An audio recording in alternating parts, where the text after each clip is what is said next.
আজি দৌলতবাটি গ্রামের দুই ভাই বহিনীর জীবন সংগ্রাম দেখিয়া থির থাকবা পারিলনি বিশিষ্ট রাজবংশী সমাজসেবী মানে মদন বর্মন ডাঙ্গুরিয়া।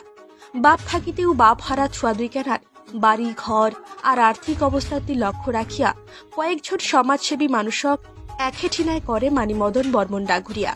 কয়েকজনের সহযোগিতার একখান লেডিবার্ড সাইকেল আরো এক বস্তা চাউল নিয়া পৌঁছা গেল সেই ছুয়া দুই কেনার বাড়ি। মদন বর্মন জানায়, মাইকেনা যত দূর পড়বা চাহে পড়ুক, ওর টিউশনের দায়িত্ব আমরা সবাই নিম।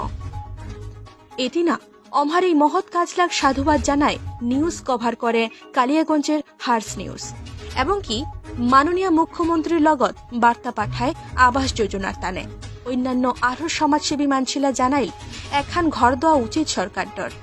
এখনকা তোমরা অনেকেই কহিবাই পারেন দান করেছেন ভালো কথা, দেখাবার কিছে সোশ্যাল মিডিয়াত জানাবার কিছে। বিশিষ্ট সমাজসেবী রাজবংশী রাধিকার উত্তরে, মানছিলা ভালো কাম করবা দেখিলে ভালো কাম করবা চাহিবে, একদলক দেখিয়া আরেকটা দল তৈরি হবে, সমাজের কল্যাণ হবে, জাতির কল্যাণ হবে।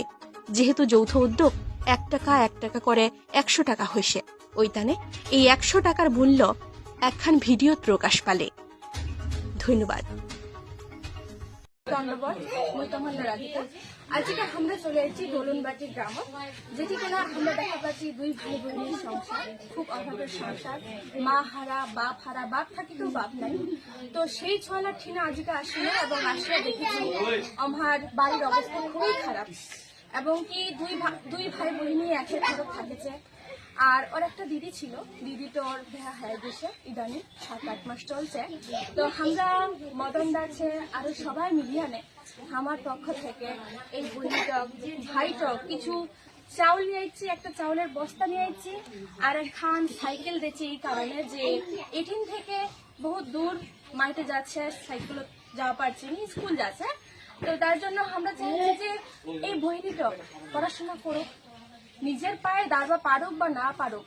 শিক্ষা এমন একটা জিনিস যেটা সবার মধ্যে থাকা দরকার, সবারই সমান অধিকার। শিক্ষার ক্ষেত্রে আমার কিন্তু আগায় যাওয়া দরকার। তার জন্য আমরা পাশত দাঁড়াচ্ছি এই ছোয়ালার মহা একজন অভাগী। তো সেই অভাগী বেটি ছয়াও মুই আমার পাশত দাঁড়বার চেষ্টা করেছি। আরো তোমার মুই আত্মসার আবদার জানাচ্ছি, তোমরাও আমার রাজবংশী ঘরের ছাওয়ালার পাশত থাকেন।